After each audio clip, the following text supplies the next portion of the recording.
periodic table has a lot of information stored in it. We did not always have the periodic table, of course. Back in 1869, Dmitri Mendeleev noticed that certain groups of elements had similar properties. He was a Russian chemistry professor. And he found out that if you put the elements in order of increasing mass, the properties recurred periodically, just like notes on a piano keyboard. So if we look at this list here, this is the first 20 elements. So like the blue ones here, those are elements with similar properties. And here's, we go 1, 2, 3, 4, 5, 6, 7, 8. There's a new one, 1, 2, 3, and it's every 8. Just like an octave, which is like, I don't know. But this was summarized in what's known as the periodic law. When elements are arranged in order of increasing mass, certain sets of properties recur periodically. And that's where the name periodic table comes from. So he took the known elements, and there were many that had not been discovered yet, so it wasn't nearly as many as we have today. And he organized them so that elements that had the same properties fell into the same vertical columns. So just looking at the first 20, they might be organized like this. So here are those 3 blue ones. They're going to all line up in the same column, and these guys, etc. So you might notice that hydrogen is kind of orange over here, and the other orange ones are over there, and why isn't hydrogen over there? Hydrogen's like the baby brother of the element family who gets to break all the rules, and mom and dad are just like too tired to discipline him, right? You know how that works. So we'll just find that hydrogen is an exception to a lot of rules. So in his table, there were several gaps where there were no known element, but he predicted that elements would be discovered, and he even predicted their properties, and he was pretty accurate. It was just pretty amazing. Come on. Is that the next one? Yes. Okay. So this is a different kind of periodic table. It shows time of discovery. This is just for general interest. So the blue ones were definitely in existence when Mendeleev came up with this table. The purple ones were being discovered during his lifetime. So one of the ones he predicted would be discovered was germanium. And then we have more recent ones, and a lot of these guys are actually man-made, not naturally occurring. And this is how, in 1869, Dmitri Mendeleev completed the first periodic table. Yeah, that's what I usually get. Tetris, anyone? Tetris? Okay. So, in our modern periodic table, the elements are not listed in order of mass, but in order of increasing atomic number. And there's only a couple of places where those things don't agree. Our modern table also has a lot more elements than Mendeleev's original table. And so we're going to look at some of the features of the periodic table, major divisions. So here we're showing, with color coding, all of these yellow elements are considered metals. The green ones are nonmetals. And these ones along the border here are metalloids or semi-metals. They're kind of like metals and kind of like nonmetals. So we should be able to look at the position of an element on the chart and identify if it's a metal or a nonmetal. And again, you see hydrogen misbehaving over here because he's a nonmetal, but he's hanging out with the metals. So how can we do this with an uncolor-coded chart? Well, notice this stair-step line here. That will be present on the periodic table I give you for exams. And it was not originally present on the wall once, so we made it with blue tape. Somebody got up on a ladder and put blue tape up there because it's just that important. That's the dividing line between metals and nonmetals. And the elements that border that stair-step line are the metalloids. The one exception you should remember there, aluminum is bordering the line, but is aluminum metal? Yes, it is. I think aluminum cookie sheets, aluminum pans, right? It's definitely a metal. And then these are just showing you some pictures of some of the elements. So categories of these different types of elements. Metals are good conductors of electricity and heat. They're malleable and ductile. Malleable means you can hammer it into a sheet. So if you take a piece of iron and you hit it with a hammer, it doesn't break into little pieces, right? You might make a dent in it. You've probably seen, blacksmiths working on documentaries or something, and they take metal, they heat it up, and then they hammer it, and they make things out of it.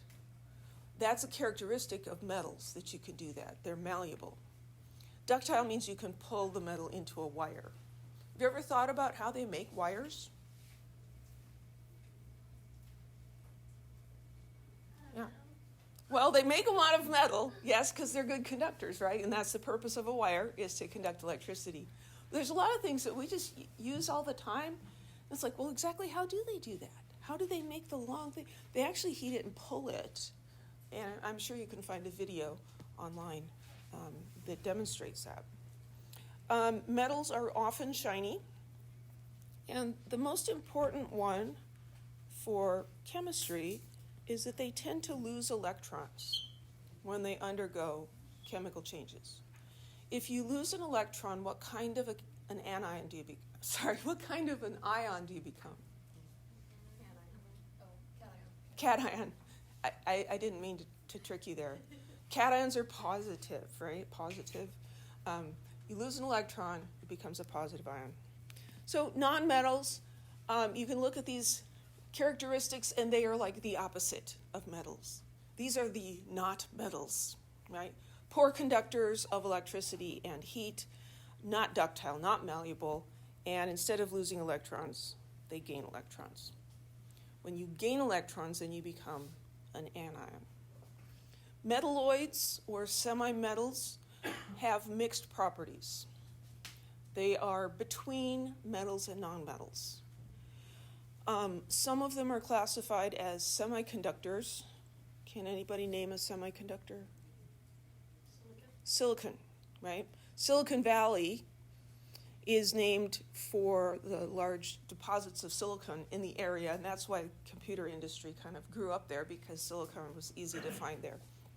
Silicon is a semiconductor, and the cool thing about semiconductors is they do conduct electricity, but not as well as metals, not as poorly as nonmetals. But the really cool thing is you can change the conductivity. One way is just by changing the temperature. So semiconductors can do all kinds of cool things. These are some other sections in the periodic table. The main group elements.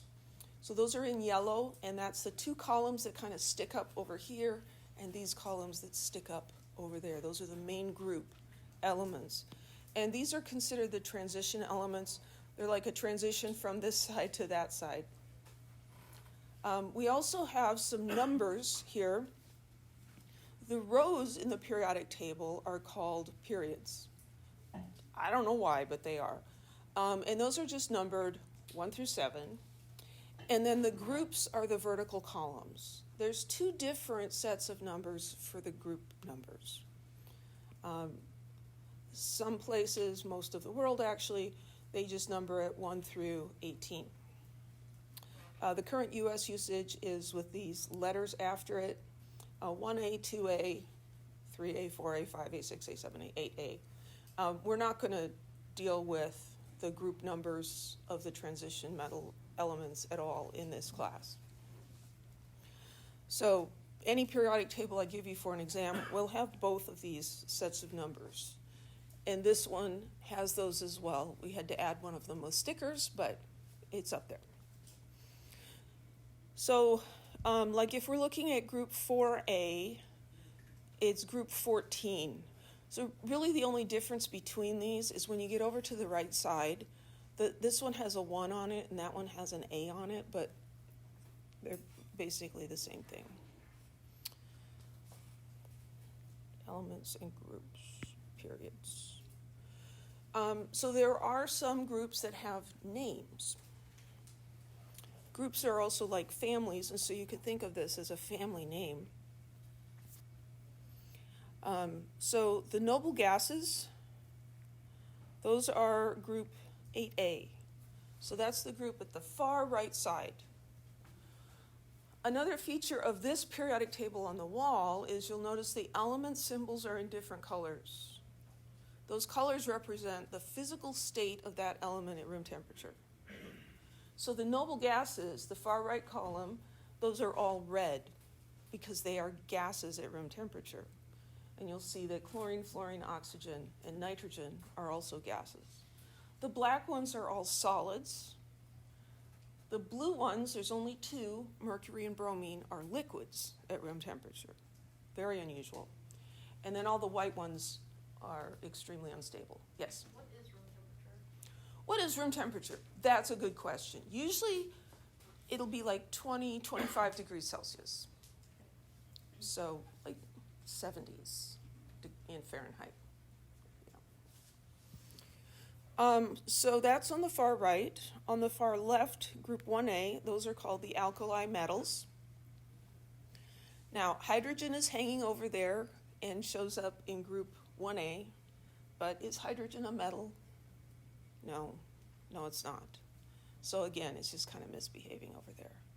All those metals in group 1A are very reactive. They'll just react with the moisture in the air even. The next group over are called the alkaline earth metals, group 2A. They are fairly reactive, not quite as much as the alkali metals. And then jumping back to the right side, the halogens in group 7A. Those are very reactive nonmetals. So that'd be fluorine, chlorine, bromine, iodine. So you should know these names.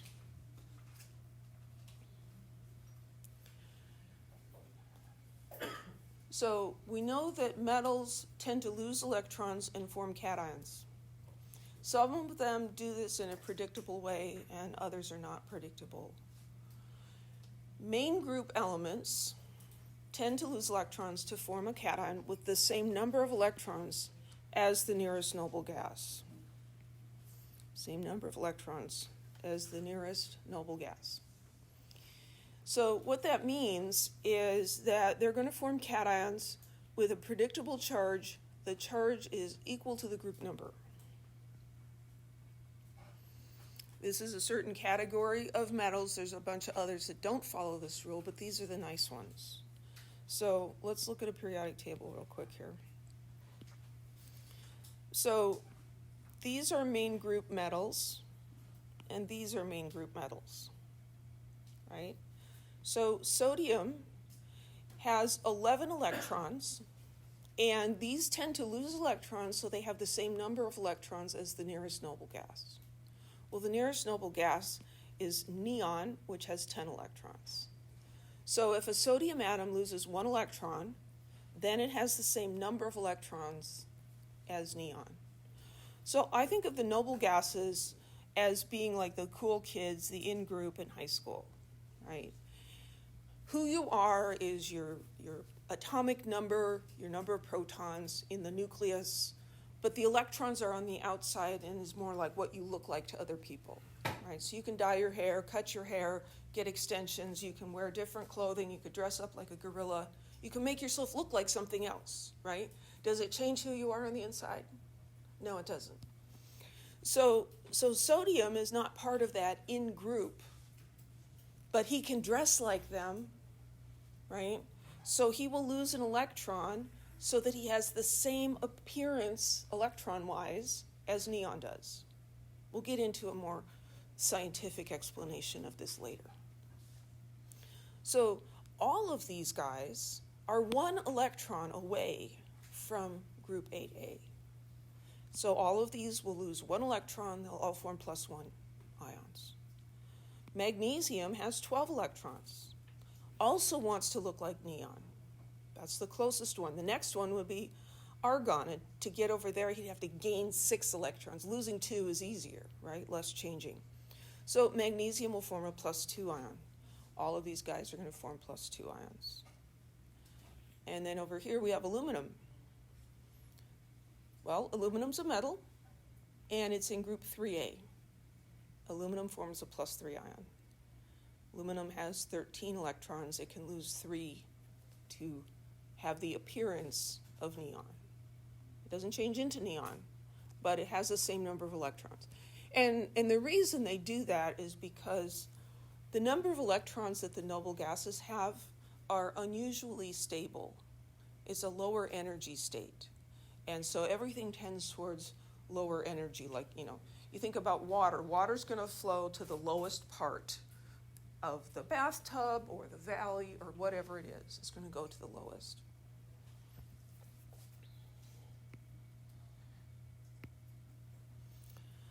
Main group, nonmetals gain electrons. You gain electrons, you form an anion. An anion has a negative charge. Nonmetals make negative ions. Now, this is the way I was taught, that the charge is equal to the group number -8. And that's true, that works. But a lot of my students, that's just not something easy for them to remember. So let's look at what's happening here. Let's look at fluorine. Fluorine has 9 electrons. 10 electrons is kind of a magic thing. If you have 10 electrons, you get to be in the cool club, right? So fluorine is going to gain an electron and become a -1 ion. How many electrons does oxygen need to gain? 2. And nitrogen, 3. Okay, so the group number -8 business is, let's look at oxygen. Its group number is 6. 6 minus 8 equals -2. That's the charge. That works with these group numbers and not with those. So what's a different way? Well, think of the periodic table as being like a board game, right? And this is where you're going to start, and you have to figure out, well, how many spaces do I have to move to get to that element? So to get to oxygen, I'm going backwards to the left 2 spaces. That's -2. Nitrogen's -3. Bromine, you're going to start over here in the far right column. You go back 1, -1. So these guys will make -1, -2, and -3 ions. Okay, any questions? These guys down here, and some of these guys in here as well, they can form more than one kind of ion. Like iron can form +2 or +3, and we'll talk about those later. So in general, alkali metals, group 1, lose 1 electron, form 1 plus ions. Alkaline earths lose 2 electrons, form 2 plus ions. The halogens are -1 ions. The oxygen family, which doesn't have an official name, -2. And so this is showing those guys. So these are all +1, +2. Aluminum is a main group metal, +3. Then over here we have the -1s, -2, and -3. And again, look what hydrogen's doing. Now hydrogen is in 2 places, because hydrogen does behave like these guys and lose an electron to form a +1 ion. In fact, that's the most common thing hydrogen does. But hydrogen can also gain an electron and form a -1 ion. So I didn't decide all this stuff, so you can't blame me. So we should be able to do something like this. Predict the charges of the monoatomic ions formed by these main group elements. So monoatomic. Mono is a prefix that means 1. Atomic meaning atom. These are ions that are just 1 atom. These are not the polyatomic ions on the chart that I told you have to memorize. Those have many atoms. This is just a single atom. So nitrogen, what charge would a nitrogen ion have? -3. -3.